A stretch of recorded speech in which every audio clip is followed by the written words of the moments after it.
hermanos, muy buenos días. Un saludo a todos ustedes. Hoy tengo las 8 de la mañana. ¿Qué día es hoy? Hoy día es domingo, día del Señor. Es octubre 26 del 2025. Entonces vamos a iniciar nuestro estudio hoy en esta mañana, pero antes vamos a leer un salmo. Voy a poner aquí el Salmo 65. Salmo 65.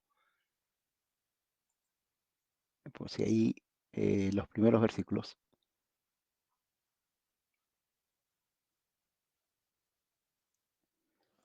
Ok. Salmo 65. ¿Me escucha? ¿Cómo está, Alma? Buenos días. ¿Me escucha bien el volumen? ¿Está bien? Si puede confirmar, por favor. Salmo 65.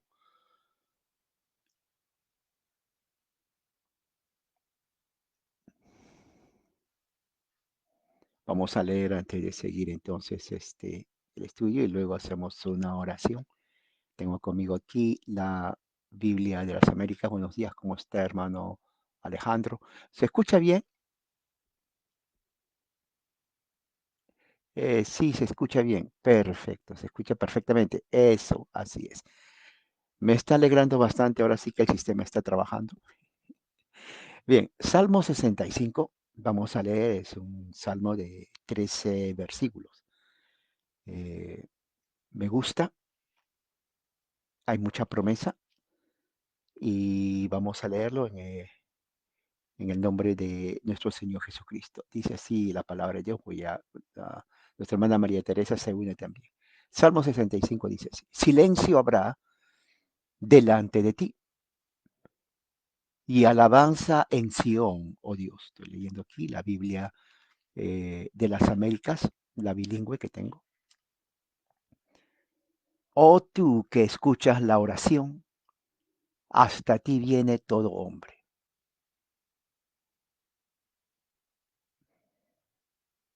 3. Las iniquidades prevalecen contra mí, mas nuestras transgresiones tú las perdonas. Tremendo.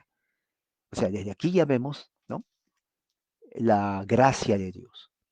Esto fue escrito por David unos más o menos 900 años antes de Cristo. O sea, hace como, a ver, 3000 años antes, más o menos. Y eh, el concepto de perdón de los pecados ya se enseña en los Salmos. Dice 4, versículo 4, cuán bienaventurado es el que tú escoges, la doctrina de la elección. Mire, dice, y acercas a ti. O sea, el concepto de que cuando uno conoce a Dios, uno lo conoce porque Dios lo escoge. Fíjese, o sea, la doctrina de la elección.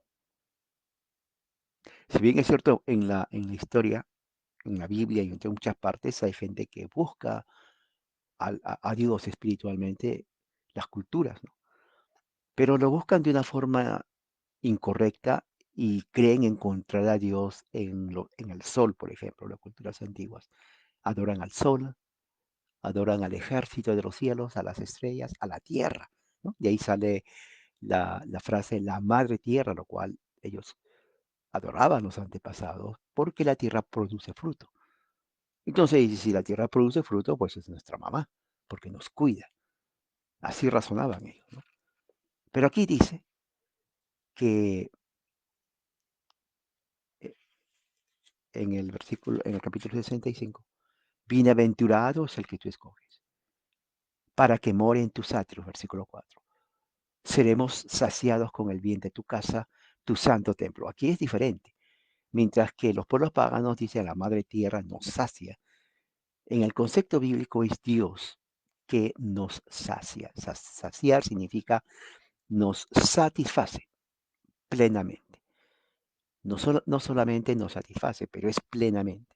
O sea, ya no tenemos necesidad de buscar otro Dios porque Él nos da todo. Eso es saciar, ¿no? Como cuando uno come una comida, oh, ya me sacié, ¿no? Se dice, oh, ¿quiere más? No, ya estoy lleno, ya me sacié, suficiente. ya no necesito más, ya me he satisfecho con la comida. Bueno, Dios nos satisface espiritualmente, es lo que está diciendo. ¿Qué más?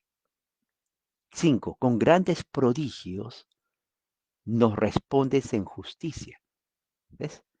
Oh Dios, nuestra salvación, salvación, confianza de todos los términos de la tierra y del más lejano mar. O sea, Dios no solamente era por el pueblo de Israel, sino también para todos los pueblos de ese entonces. Bueno, estamos hablando más de 3000 años.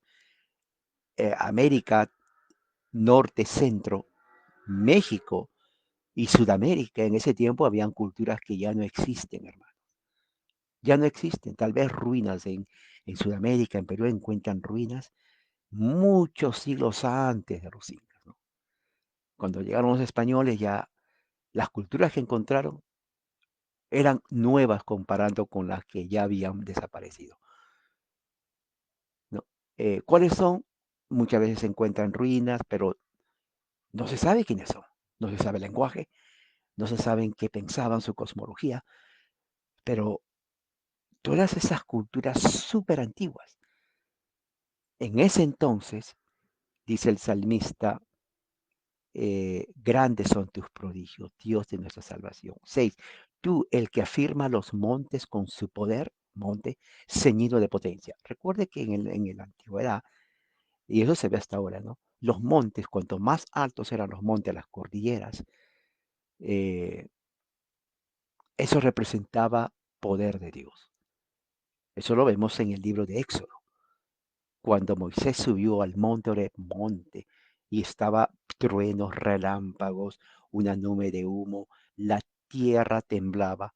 Entonces ellos decían el Shaddai, porque el Shaddai significa, el concepto en el hebreo el Shaddai es el proveedor, ¿no? Literalmente es, veían como a una mujer, una madre que tenía muchos senos, porque eso significaba fertilidad y significaba al mismo tiempo satisfacción, o sea, los hijos estaban satisfechos, no les faltaba nada, porque al tener muchos senos, satisfacía a todos sus hijos, o sea, proveedor. Entonces, esa idea de monte alto se asocia con Yahweh, el Shaddai. Él es Dios, no él, el artículo él, sino él y él, o de donde viene Elohim. Muchos piensan, oh, el Shaddai, artículo él. No, es Dios, no es el artículo, que es diferente, ¿ok? Quiero que se entienda eso. Ya se unieron también nuestro hermano, el cuarto a Homestead Studio, y también nuestra hermana Loreta de Valdivia Sur de Chile. Bienvenido, nuestra hermana Liliana también.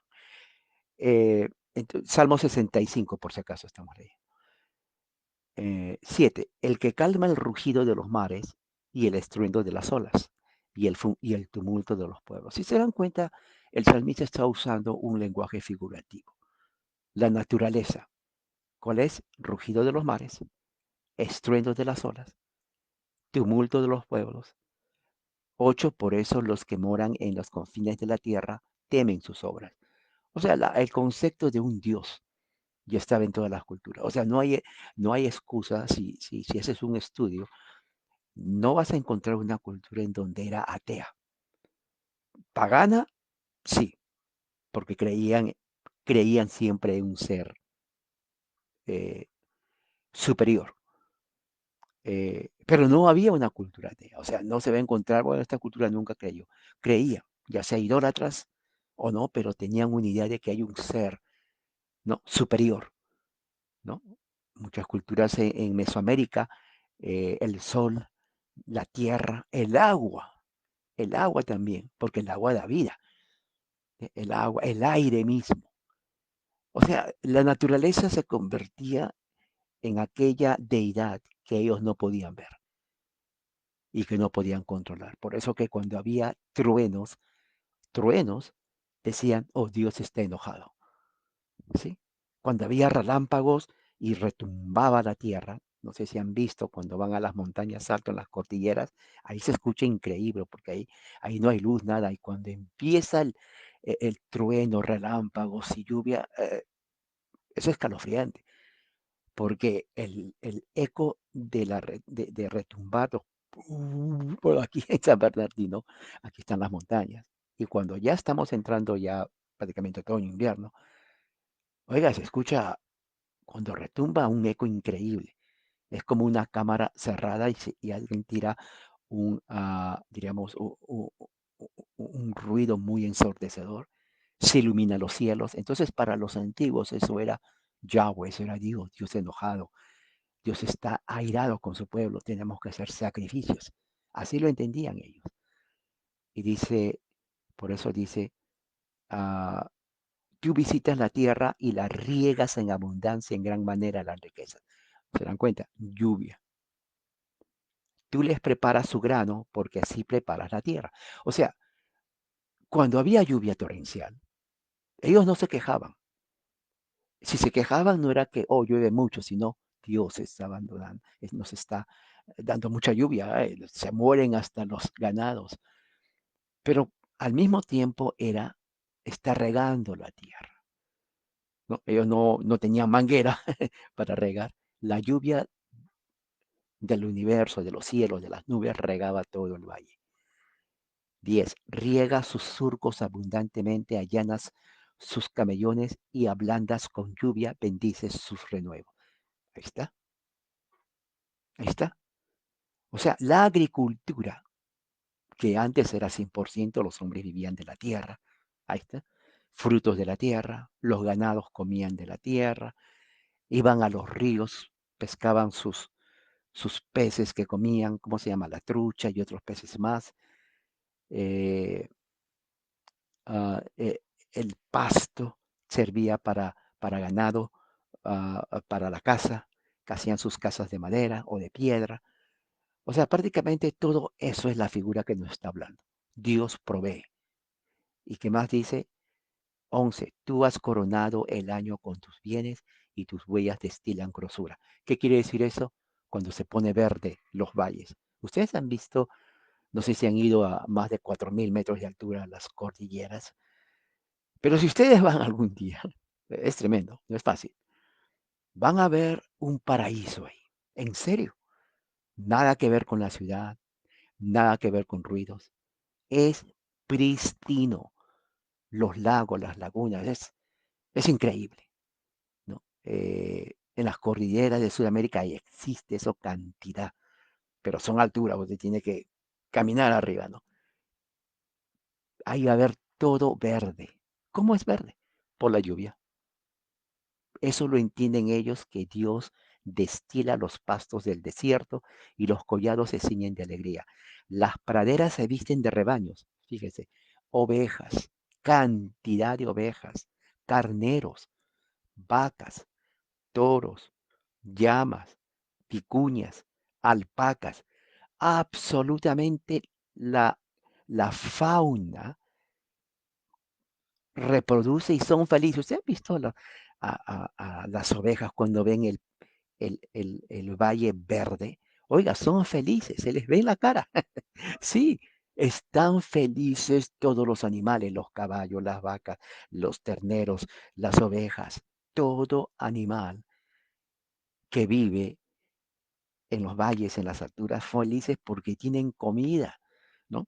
No es como cuando se los trae a los pobres a la ciudad y los tienen enjaulados, no. El animal no es para ser enjaulado, es para que vive en la libertad. Aire puro, agua que brota de los cerros, ah, agua no contaminada. Oiga, es hermoso. A eso se refiere este Salmo 65. Y dice, las praderas se visten de rebaños. Saludos a nuestra hermana Johanna también. Y los valles se cubren de grano, dan voces de júbilo a canta. Este es Salmo 65. Este es el salmo de introducción. Pero si se dan cuenta, les invito a que lean durante hoy día, puedan hacer un exégesis. Es hermoso este salmo, porque uno lo entiende. ¿Sabe cómo es mejor leer este salmo? Cuando usted está en el campo. Sí, está en el campo con los árboles, la montaña, los animales, ¿no? Las ovejas, los caballos, las vacas, los terneritos, ¿qué más? Todo tipo de animal, ¿no? Las gallinitas, todo, árboles, y mirando el lago, usted lee esto y va a ver que lo va a entender. Lo va a entender porque la Biblia, especialmente los Salmos, fue escrito en un tiempo de agricultura. Los hombres trabajaban, ¿no? Nuestro hermano Alexander también, saludos. Los hombres trabajaban, era pues toda la Biblia en el tiempo de Jesús pura agricultura. Por eso, cuando uno estudia las escrituras, lo entiende mejor cuando usted esté en el campo. Si se va de campamento a las montañas arriba, arriba, sí, en los árboles grandísimos de pino, de cedro, ¿no? Cuando escuche el sonido del río que baja y el cielo azul, azul, es una maravilla. Y usted lee esto, usted lo va a entender, porque es exactamente lo que los escritores de la Biblia, David, por ejemplo, cuando veían eso, escribían y decían, tú visitas la tierra, mira, está mirando el valle, y la riegas en abundancia. ¿De dónde sale eso? De la naturaleza. Interesante. Vamos a hacer una oración, hermanos, para entrar a nuestro tema de hoy. Esto fue la introducción que va a ser en el libro de Efesios.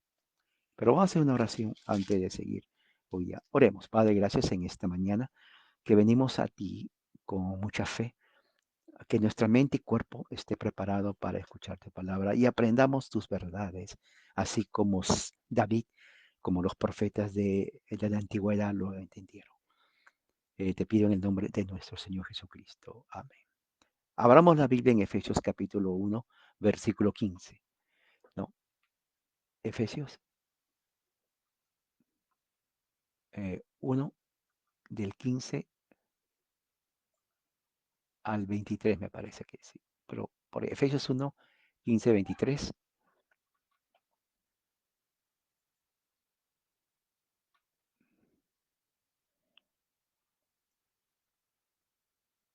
Efesios 1, 15, 23.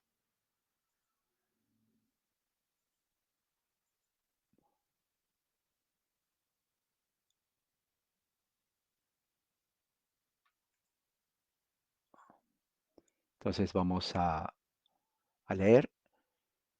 Eh, Tengo aquí las dos versiones. Efesios, la versión de la Peshita, la versión también de las Américas. Si usted tiene la versión de, ¿cuál versión tiene usted? La versión de la Reina Valera también lo puede hacer.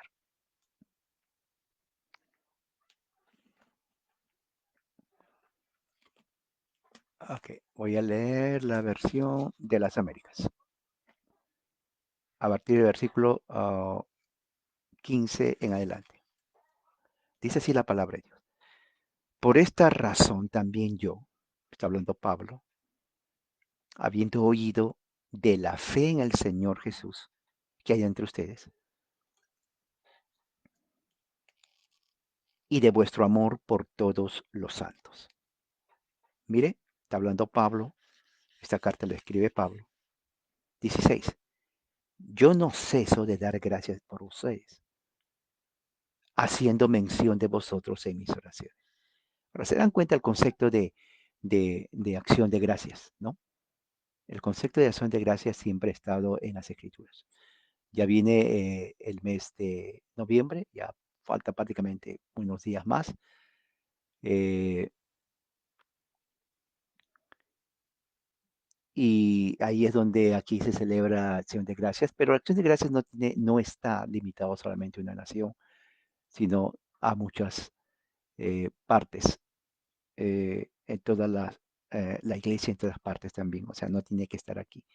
Y dice, pidiendo que el Dios de nuestro Señor Jesucristo, Padre de gloria, os dé espíritu de sabiduría y de revelación en un mejor conocimiento de Él.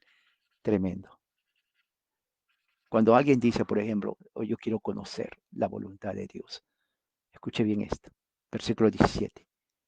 Pablo dice que el Dios de nuestro Señor Jesucristo, Padre de gloria. Miren esas frases, cómo se refiere a Dios. os de espíritu de sabiduría. O sea, ser sabios no es algo con que una cualidad que uno nace, ¿ok? Pero no es la sabiduría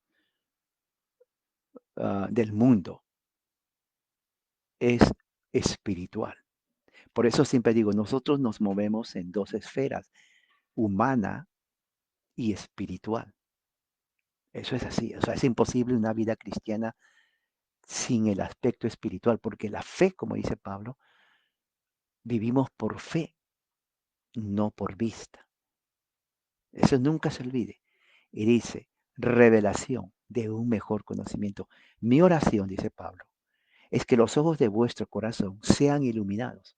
Está hablando de un lenguaje figurativo, o sea, conocimiento, que se abran nuestros ojos para que podamos saber cuál es la esperanza de su llamamiento. ¿Se dan cuenta? ¿Cuál es la esperanza de su llamamiento? ¿Cuáles son las riquezas de la gloria de su herencia en los santos? O sea, Pablo escribe demasiado, ¿no? Pablo es una persona, un apóstol, que usa el griego de una forma muy expresiva. A él le gusta utilizar palabras muy, no rebuscadas, pero con ah, significado. Por eso que cuando uno lee la Biblia, y eso es traducido del griego al español, esto Pablo no escribió en español, él escribió en griego. Y griego es, es un lenguaje muy versátil. Tanto es así que el español de España está lleno más de la mitad de palabras griegas. Y eso siempre le digo a ustedes. Cuando usted dice, voy a ir a la farmacia no es español, es griego, ¿ok? Farmacia es griego. O sea, nosotros hablamos griego, usted habla griego sin estudiar. ¿Qué le parece? Así que alégrese, ¿no? Nombres que le ponen al hijo, ¿no? ¿Cómo te llamas tú? Eh, Le dice, bueno, yo soy Irene. Irene es griego. El nombre Irene es griego. Significa paz. Eh, ¿Cómo te llamas tú? Teodoro. Teodoro es griego. Y tú, Andrés. Andrés es griego. Todos los nombres en su mayoría es griego. Dio nombres. Alejandro, Alexander es griego. Entonces, a partir de ahora, cuando vayan a su casa o estén ahí, hablen griego. Cuando les pregunten qué idioma hablas, griego. Claro, se van a reír, pero se ríen porque no saben que usted habla griego de verdad. Claro, mal hablado, pero es griego. Iglesia no es español, es griego.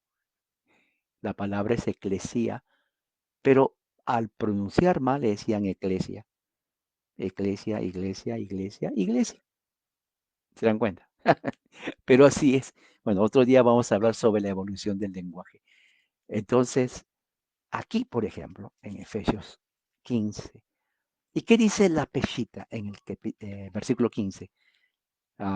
Efesios 1:15 dice, por este motivo, yo desde que me enteré de su fe en nuestro Señor y de su amor para con todos los santos, dos cosas importantes. Pablo siempre habla de tres virtudes, fe, amor y esperanza. Eso nunca se olvide.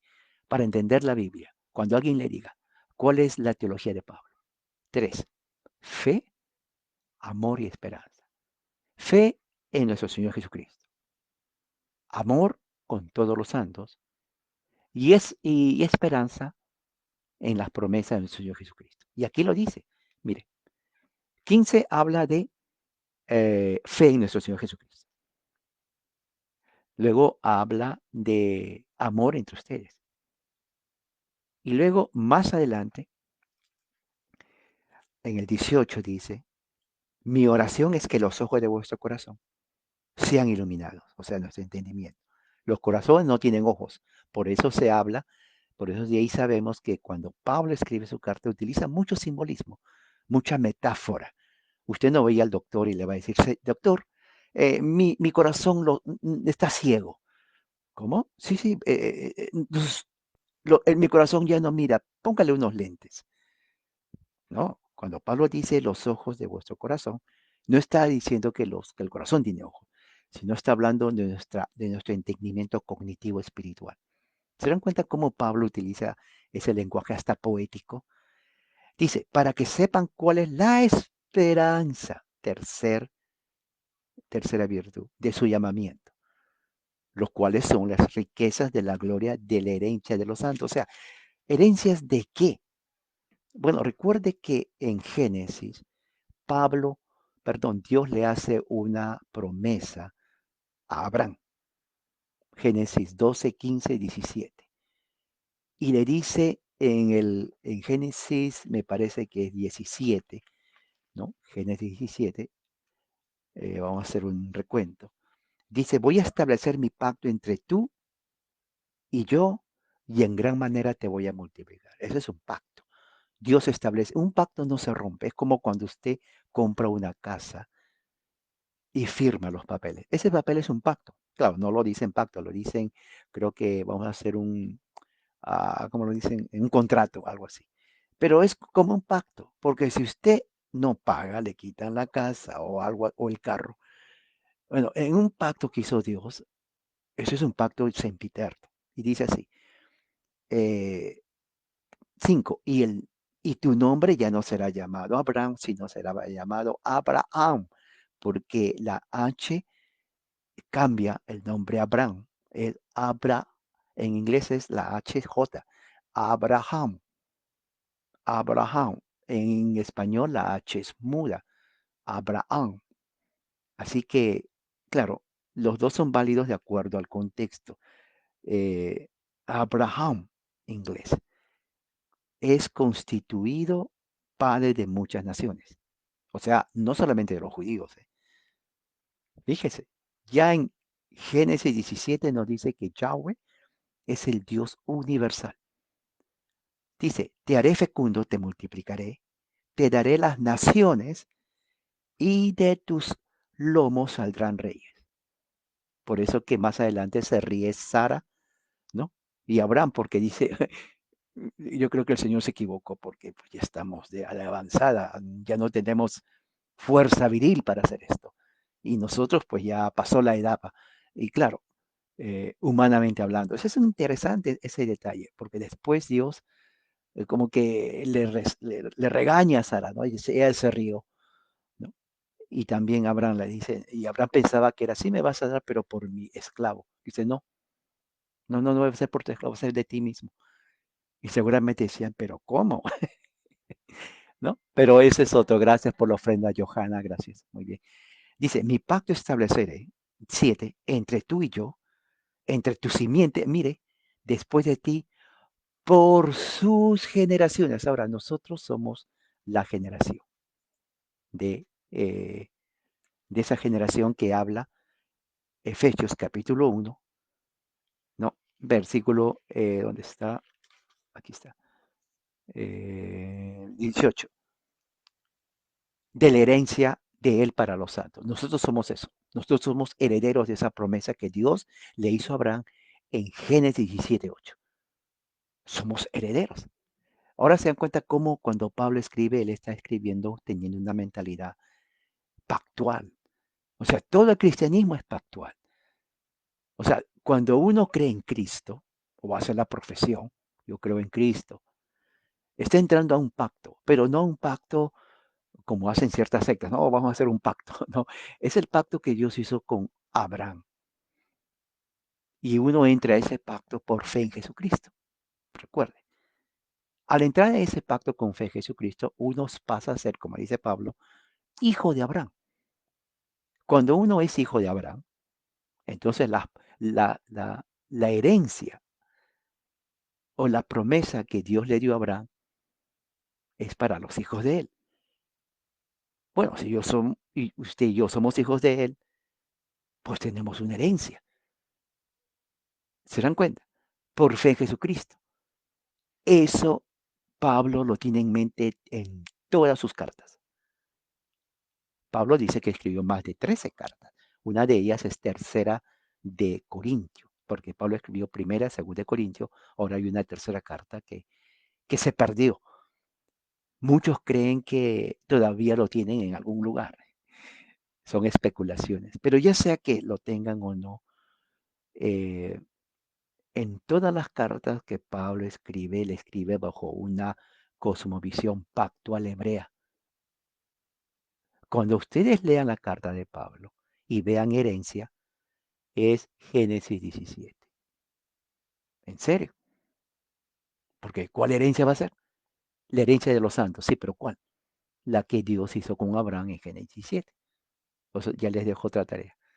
Y dice aquí en la Biblia Las Américas, aquí está, dice, el cual es la extraordinaria grandeza de su poder para con nosotros los que creemos conforme a la eficacia de la fuerza de su poder. ¿Se dan cuenta cómo Pablo escribe mucho redundado? Ah, Vamos a leerlo otra vez porque confunde. Dice, ¿y cuál es la extraordinaria grandeza de su poder? O sea, su poder es grande, de Dios grande. Y dice, ¿para quién? Para con nosotros. ¿Se dan cuenta? Y dice, los que creemos. ¿Quiénes son los que creemos? Conforme o de acuerdo a la eficacia de la fuerza de su poder. Otra vez menciona, en un solo versículo menciona dos veces la palabra poder. A ver, ¿qué dice la peshita? Dice, ¿y cuál es la excelencia de la majestad de su poder? En nosotros, los que creemos, conforme a la operación de la inmensidad de su poder. O sea, la palabra poder se menciona dos veces, hermanos, en el versículo 19. Subraye, aquí está, subraye. Efesios 1:19, dos veces menciona. Mire, ¿cuál es la extraordinaria grandeza de su poder para con nosotros? Pero después dice, ¿quiénes somos nosotros? Los que creemos, pero no de nuestra voluntad, sino de acuerdo a la eficacia de la fuerza de su poder. Y aquí dice la peshita, de acuerdo a la operación de la inmensidad de su poder. Es increíble. Ahora, yo le pregunto a usted un momento. Haga, ¿cómo se dice? Eh, una reflexión de un segundo. Una reflexión. Usted tiene el poder de Dios, es la pregunta que le hago. Basado en el versículo 19. Dice, porque eso el 18 es el contexto. Dice, mi oración es que los ojos de vuestro corazón, ya sabemos que, que el corazón no tiene ojos, es una forma simbólica, ¿no? Metafórica de hablar, de decir nuestro conocimiento. El corazón es el asiento de la parte cognitiva del hombre de entender. Cuando el hombre es bruto, la Biblia lo llama su corazón es necio. Cuando el hombre es bruto, la Biblia le llama corazón necio. Claro, el corazón, pues, es el que tira sangre a todo el sistema. Por eso que las arterias tienen que estar limpias y no tener un síncope cardíaco. Es terrible eso, yo pasé eso. Entonces, cuando está limpia las arterias, la sangre fluye, ¿no? Pero cuando dice corazón en la Biblia, no se refiere al órgano del corazón, se refiere a nuestra mente, a nuestras emociones. A eso se refiere. Cuando dice entonces aquí, ¿no? Para que nuestro corazón sea iluminado, está hablando para que nuestra mente sea iluminada, para que sepan, se dan cuenta, cuál es la esperanza de su llamamiento. Porque si no sabemos o no tenemos entendimiento, no vamos a saber qué significa nuestro llamamiento. ¿Cuál es la esperanza? Si yo le pregunto a usted, a ver, usted es cristiano, explícame tu esperanza. Usted va a decir, ¿eh? ¿Cómo, cómo dijo? No entiendo, voy a tomar desayuno para que mi mente se abra. No, no, el café no ayuda a entender el llamamiento. Es algo espiritual. ¿Se dan cuenta? Por eso vivimos en un mundo espiritual, los cristianos. Espiritual, hermano. Y dice, ¿cuáles son las riquezas de la gloria de su herencia en los santos? Tremendo. Mire esa frase otra vez. ¿Cuáles son las riquezas de la gloria de su herencia en los santos. Esto se llama frases genitivas. ¿Por qué frases genitivas? Porque eh, tiene el artículo genitivo que tiene que ver con de la gloria, de su herencia, procedimiento, de, dice el llamamiento, los cuales son las riquezas de la gloria. Esas glorias es de su herencia, de. Implica origen, implica dependencia, implica naturaleza. Yo soy de, implica origen, naturaleza, dependencia. En este caso, esperanza de su llamamiento, cuáles son las riquezas de la gloria, de su herencia. ¿Se dan cuenta? O sea, todos esos detalles cuando usted lee la Biblia tiene que marcarlos, porque eso nos ayuda a entender lo que está leyendo. Entonces, una vez que termina de los santos, dice y, es una conjunción de acoplamiento, conjunción de complemento, y está juntando algo. Por eso se llama conjunción. En este caso, la conjunción es de complemento, de acoplamiento. ¿Y cuál es la extraordinaria grandeza de su poder? ¿Se dan cuenta otra vez? O sea, todas esas partes gramaticales, cuando uno estudia la Biblia, tiene que subrayarlo. Dice, ¿y cuál es la extraordinaria grandeza de su poder? Extraordinaria, ahí está un sustantivo, ahí está un adjetivo y adverbio. O sea, todas esas partes nos ayudan a entender por qué Pablo usa eso. ¿Por qué no dice diferente? Bueno, vamos a conocer su poder y se acabó. Fácil. Pero no, Pablo tiene que usar mucho adjetivo, mucho adverbio, ¿no? El tiempo del verbo lo cambia. Entonces, cuando lo traducen al español, no es fácil, porque hay palabras que no hay, o sea, mejor dicho, hay palabras en griego que para traducir se tiene que usar 2 o 3 palabras, porque no hay equivalente en español. No lo hay, ¿ok? Y dice, extraordinaria grandeza de su poder para con nosotros los que creemos, no el que no cree. Por eso que Dios, no todos son hijos de Dios. Ahí está, ¿no? Dice, oh, todos somos hijos de Dios. No, no todos. Eso es falso. En el lenguaje popular, claro, sí, que todos son hijos de Dios. No, creación sí, pero no hijos. Porque el Hijo de Dios es como dice el 19, los que creemos. Ahí está, los que creemos. Y eso es de acuerdo a la eficacia de la fuerza de su poder. Ahí está otra vez. De acuerdo a la eficacia de la fuerza de su poder. O sea, no es creemos de acuerdo a nuestra voluntad. Yo quiero creer. Hoy día quiero creer porque pues mañana ya no. No, no existe eso. Oh, yo voy a creer en un mes porque ahorita tengo que ir de vacaciones. Tampoco existe eso. Uno cree de acuerdo a la eficacia del poder de Dios. En otras palabras, su voluntad. Esta es una prueba textual que la fe es por la voluntad de Dios. Ahí está. Y dice, el cual obró en Cristo. O sea, el poder obró en Cristo cuando le resucitó de entre los muertos. Amén. Espiritual, hermano. Nuestra vida es una vida espiritual, no es solamente una vida material. Ok, tenemos que trabajar, sí, para que nos paguen. Y de ahí comprar comida, ¿no? Para el gatito, para el perrito, para el conejo. Yo tenía cantidad de conejos. Vendía, tenía un pequeño negocio de conejos, sí, aquí en California. Y a la gente le gustan los conejos.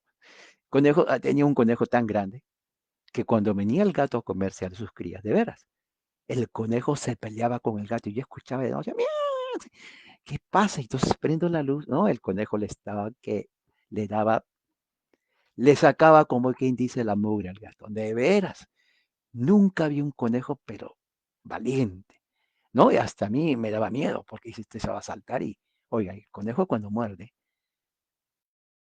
rompe la piel de uno. Yo he visto, había conejos que a los gallos de pelea le arrancaba el cuello. Conejo, no me van a creer, pero pues yo he criado conejos durante toda mi vida.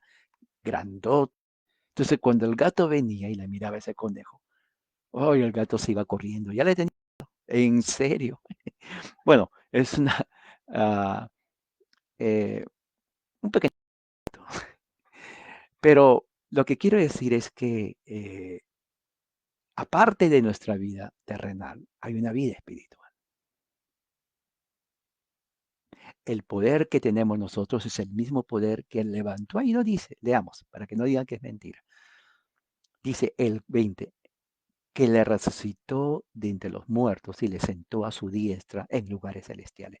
Tres cosas principales. Que dice aquí la peshita.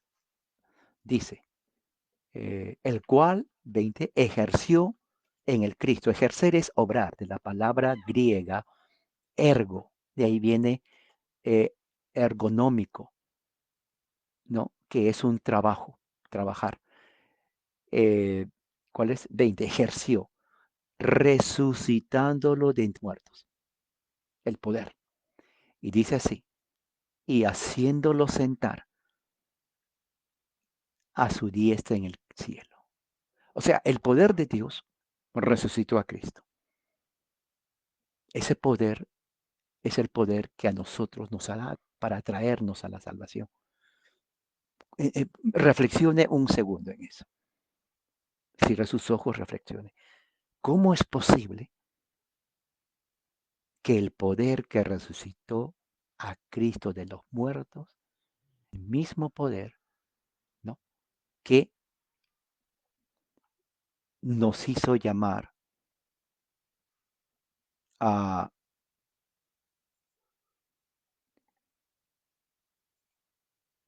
a la salvación?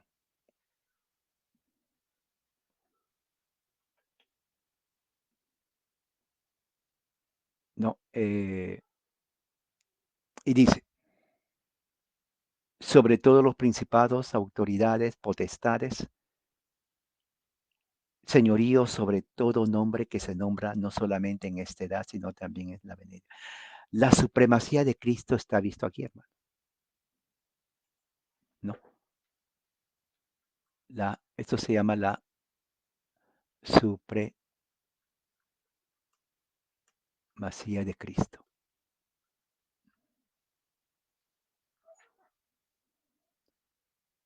No, la supremacía de Cristo. ¿Por qué? Porque si ustedes leen cuidadosamente ese texto, va a ver que Dios resucita a Jesús de entre los muertos. Esto es espiritual, esto es poder. Y lo sienta, ¿no? Como dice aquí, a la diestra de Él en los cielos. Versículo 20. Entonces, nuestra fe no es en un Cristo muerto, ¿correcto? Nuestra fe es en un Cristo vivo, ¿correcto? Un Cristo que Dios con su poder lo levantó. Y la palabra, la frase diestra significa señorío y reinado. Eh, Aquí dice, el cual obró en Cristo, ese poder que nos llamó a los que creemos, es el mismo poder que le resucitó a Cristo. ¿Sabía usted eso? Y dice que lo sentó a la diestra en los lugares celestiales. Ahora, escuchen bien esto. Jesús está sentado en los lugares celestiales. Cuando el Señor nos da la salvación, Mire lo que dice en Efesios, en el mismo capítulo 1, ¿no? En el versículo 2 y 3 dice, gracia a vosotros y paz de parte de Dios, nuestro Padre y del Señor Jesucristo. Mire lo que dice el 3. Bendito sea el Dios y Padre de nuestro Señor Jesucristo, que nos ha bendecido con toda bendición espiritual en los lugares celestiales en Cristo.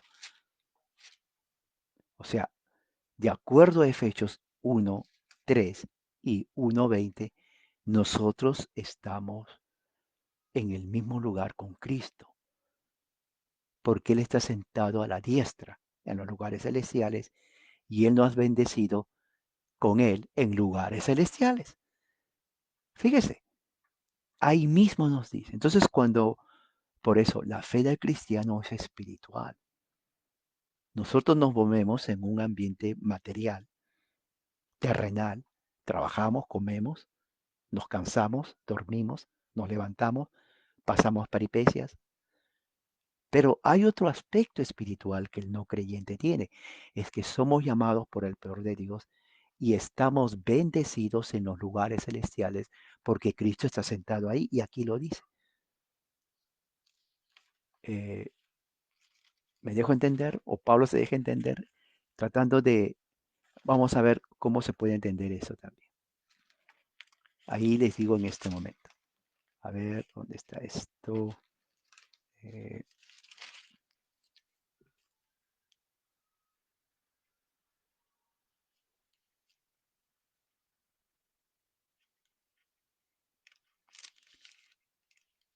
Está, a ver, hay un texto donde nos habla acerca de esta realidad.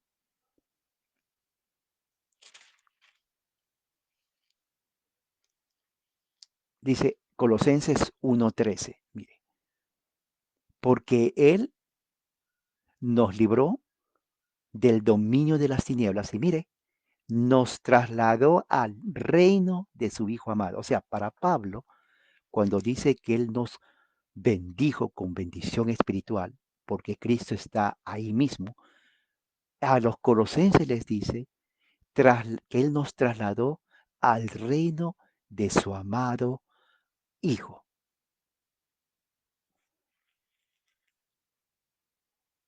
Entonces, eso está en Colosenses 1:13. Eh, y luego hay otra parte ahí mismo. A ver, ¿dónde está esto?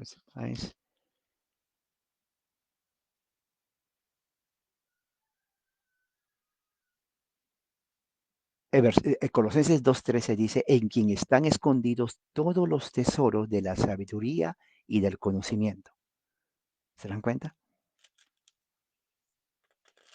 Y también ahí dice, a ver, aquí hay otra cosa muy importante. Eh,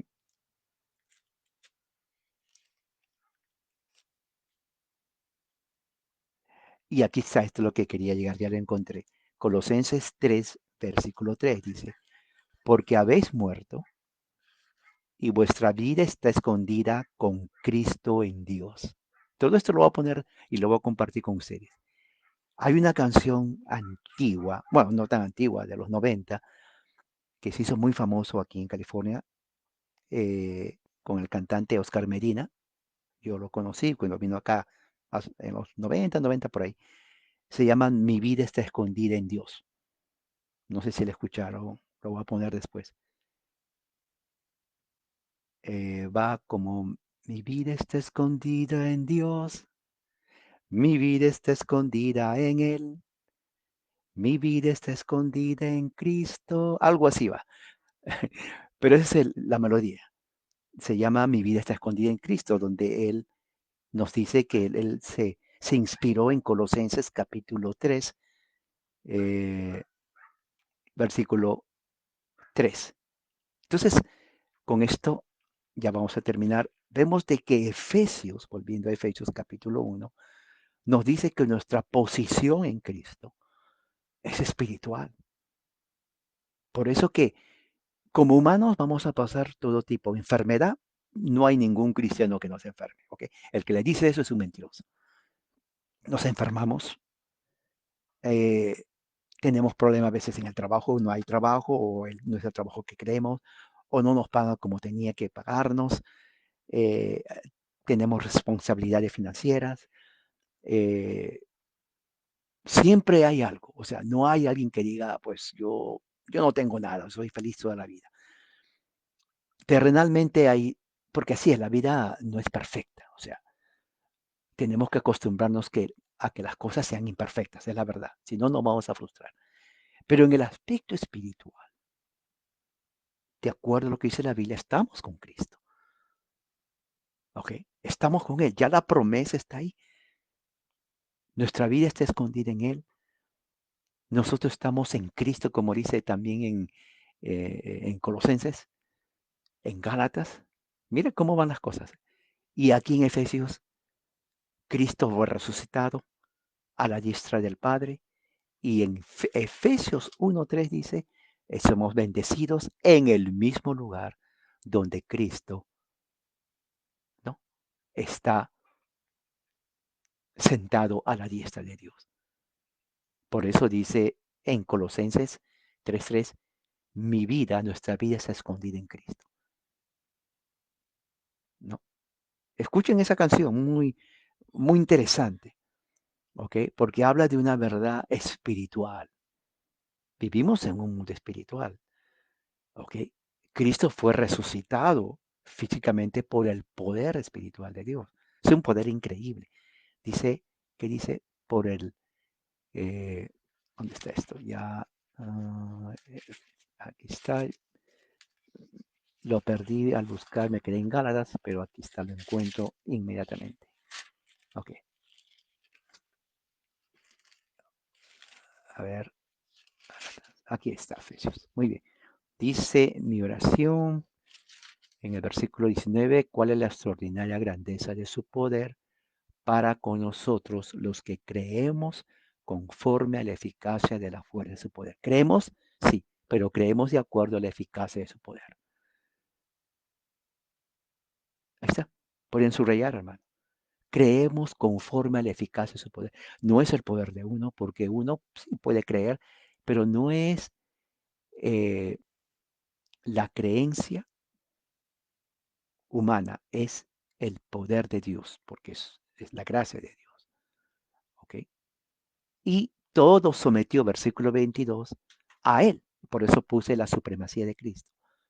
Lo sometió bajo sus pies y a Él lo hizo cabeza sobre todas las cosas en la iglesia. Por eso para nosotros los cristianos, al punto de vista bíblico, ¿no? No hay otra cabeza sino Cristo. Para nosotros no es el Papa. Para el catolicismo, ellos consideran al Papa, o obispo de ellos, no, la cabeza, ellos dicen visible. Nosotros no creemos así. ¿Ok? Esa es la gran diferencia. Y eso no es falta de respeto, porque si ellos creen eso, ellos creen eso. Pero nosotros no creemos eso. No tenemos por qué creer eso, porque no somos católicos. Creemos que Dios puso a Jesús el Cristo por cabeza sobre todas las cosas a la iglesia. Ahí está, Efesios 1:22. Pero tiene que haber una cabeza visible. No, si va a haber cabeza visible, diríamos representantes, tal vez los obispos en cada iglesia local o los presbíteros, ¿no?, que vienen a ser los que predican la palabra, pero no supremo. La única autoridad suprema, cabeza del creyente en la iglesia, es Jesucristo, porque Pablo dice aquí, Dios lo sometió bajo sus pies y a Él, ¿a quién es Él? A Cristo, lo dio por cabeza sobre todas las cosas a la iglesia. ¿Y qué dice la peshita? Dice, y sujetó todas las cosas bajo su y a Él, a Cristo, que sobre todas las cosas lo puso por cabeza de la iglesia. ¿Se dan cuenta?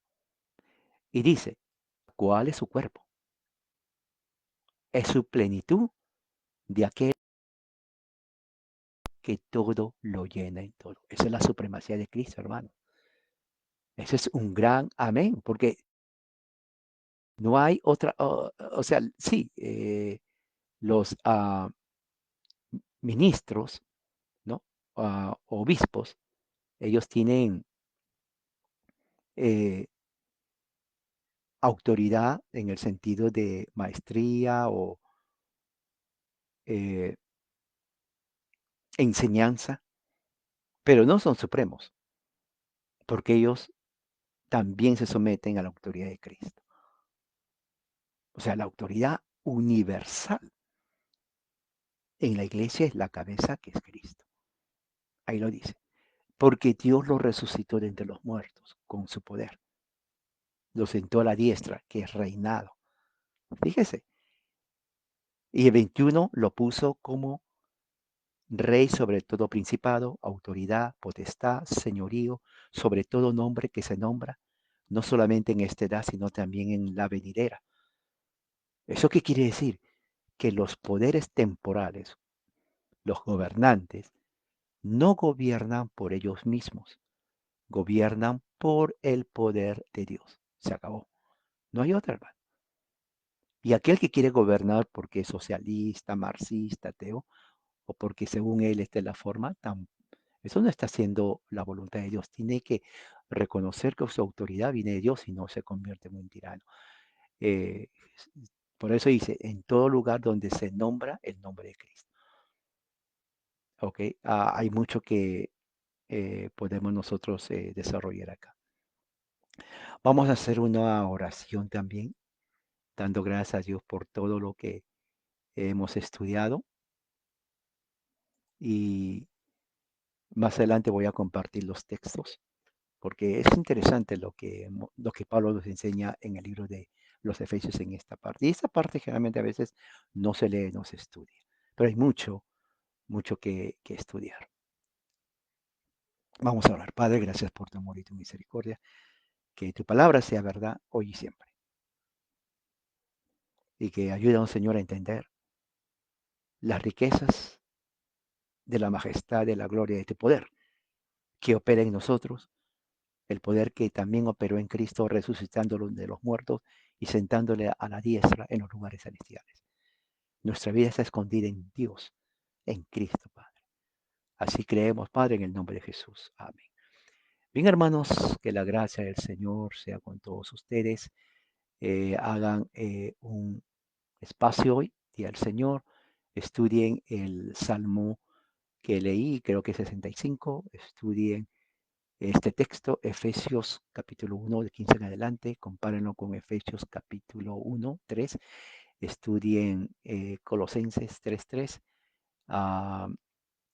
Capítulo 1 y 2, y van a ver ahí cómo Pablo complementa todos esos versículos que eh, tiene que ver con nuestra posición en Cristo, la supremacía de Cristo y nuestra vida espiritual en Él. ¿Ok? Entonces, hermanos, que la gracia del Señor sea con ustedes, ahora y siempre. Amén.